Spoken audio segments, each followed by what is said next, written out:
रहीम।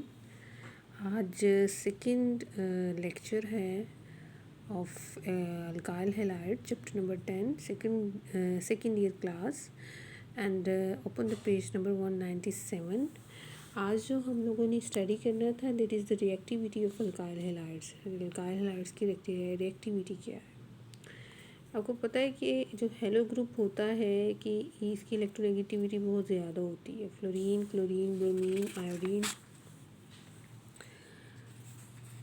की इलेक्ट्रोनेगेटिविटी देखिए फ्लोरीन की सबसे ज़्यादा है, then chlorine, then bromine, iodine की ये इतना हेलो ग्रुप है। देन हाइड्रोजन एंड कार्बन की भी दी हुई है क्योंकि because these are the part of the alkyl halides. ठीक है, इलेक्ट्रोनेगेटिविटी चूँकि इन कंपाउंड्स की ज़्यादा होती है तो इस वजह से पोलैरिटी भी ज़्यादा होती है। ठीक है, पोलैरिटी मींस कि पोल्स की स्ट्रेंथ भी ज़्यादा होती है। फ्लोरीन की सबसे ज़्यादा है तो फ्लोरीन जो है वो वहाँ पे पोलैरिटी ज़्यादा प्रोड्यूस होगी। अब ये क्यों इतने रिएक्टिव होते हैं? Bond energy and bond polarity की बात करते हैं। बॉन्ड एनर्जी, अगर कार्बन टू फ्लोरीन अगर बॉन्ड एनर्जी देखी जाए कि इनको ब्रेक करने के लिए हमें 467 एनर्जी की ज़रूरत है क्योंकि ये बॉन्ड जो है ना बहुत ज़्यादा स्ट्रॉन्ग होता है। जैसे जैसे हम डाउन द ग्रुप जाएंगे, फ्लोरीन, क्लोरीन, ब्रोमीन, आयोडीन की तरफ जाएंगे तो ये एनर्जी जो है कम होती जाएगी। यानी कि ये फ्लोरीन टू कार्बन जो है ये बॉन्ड बहुत ज़्यादा स्ट्रॉन्ग होता है। कार्बन टू क्लोरीन जो है उससे कम स्ट्रॉन्ग होता है। देन ये डाउन द ग्रुप जो है डिक्रीज़ होता है। ठीक है, एनर्जी डिक्रीज़ होती है। तो रिएक्टिव कौन सा होगा?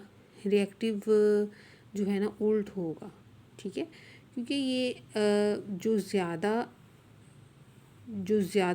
जिसको ब्रेक करने के लिए ज़्यादा एनर्जी की ज़रूरत होती है तो वो कंपाउंड जो है वो जल्दी ब्रेक नहीं होगा, यानी कि वो कम रिएक्टिव होगा।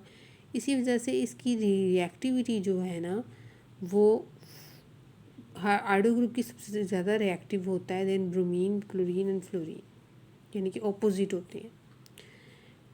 देखिए फिर बात को समझने की कोशिश करें कि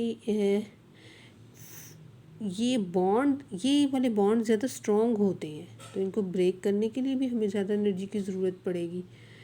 तो अगर ये डाउन द ग्रुप जो है वो बॉन्ड एनर्जी जो है वो कम हो रही है तो रिएक्टिविटी उससे ऑपोजिट होगी। ठीक है ना, तो ये वाला बॉन्ड ज़्यादा रिएक्टिव होगा क्योंकि ये जल्दी ब्रेक हो जाएगा। ठीक है, तो इसलिए चीज़ आपको क्लियर होगी। देन बॉन्ड पोलैरिटी की बात करते हैं। पोलैरिटी का भी मैंने आपको बताया कि the difference of electronegativity. What is the electronegativity? This is the measure of the sharing of electron pairs. ठीक है, अब देखिए कार्बन और हेलो ग्रुप की बात हो रही है। ठीक है, कार्बन की इलेक्ट्रोनेगेटिविटी उसने यहाँ बता दी 2.5 होती है। और अगर कार्बन टू फ्लोरीन अगर ये बॉन्ड होगा तो ज़ाहिर बात है जो बॉन्ड है जो इलेक्ट्रॉन की जो इलेक्ट्रॉन ज़्यादा फ्लोरीन की तरफ खींच के जाएंगे तो इसके ऊपर पार्शियल पॉजिटिव साइन आ जाएगा, इसके ऊपर पार्शियल नेगेटिव आ जाएगा। ठीक है, जो बॉन्ड पोलैरिटी है वो भी जो है डाउन द ग्रुप अगर देखा जाए तो वो डिक्रीज़ हो रही है। इसको हम ज़रा देखते हैं कि इसके अंदर उसने क्या बताया। Electronegativity hydrogen, carbon, halogen are shown in table. The greatest difference exist between carbon and fluorine in alkyl fluoride in an electrophile is the attacking reagent. Then this difference suggests that the alkyl fluoride would be the most reactive one. ठीक है जी, कि polarity जब ये इसने ज़्यादा polarise हो जाएगा तो जब इसके ऊपर अटैकिंग न्यूक्लियोफाइल अटैक करेगा तो ये फिर जल्दी उसको लीव कर देगा। ठीक है ना, in the light of the above discussion is clear that the two factors mentioned above predict different type of behavior about the reactivity of alkyl halide। ठीक है जी, So the overall order of reactivity of alkyl halide for particular alkyl group, ठीक है जी।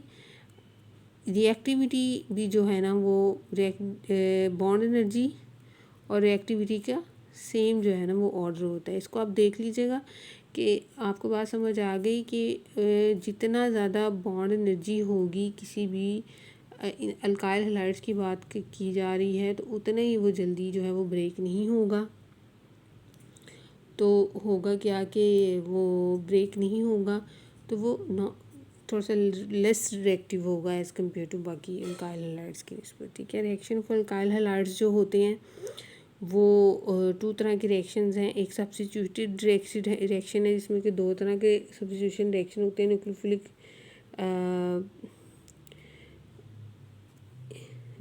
Substitution reactions होते हैं। इसको हम देखेंगे कि दो तरह के होते हैं। एक होता है